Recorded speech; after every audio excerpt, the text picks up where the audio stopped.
Сәлем достар, сіздермен Айнагүл.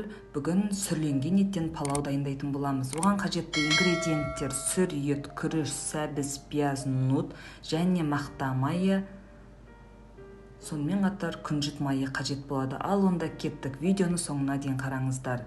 Алдымен күрішімізді дайындап аламыз. Оған жылы су құямыз да 1 қасық тұз салып қойып қоямыз. Пиязымыз бен сәбізімізді тураймыз.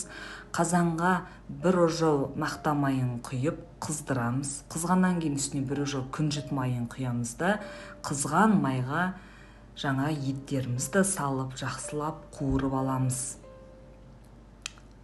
Араластырып отырып жақсылап қуырамыз. Үстіне су құямыз да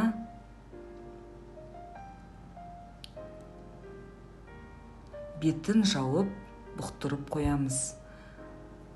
Етіміз піскеннен кейін үстіне сәбіз саламыз, нут саламыз және зира салып күрішімізді саламыз да жақсылап басып бетіне сарымсақты қоямыз дәм беру үшін. Сөйтіп қазанның бетін жауып бұқтырып пісіреміз. Мінекей біздің палауымыз дайын болды. Сіздерге ас болсын.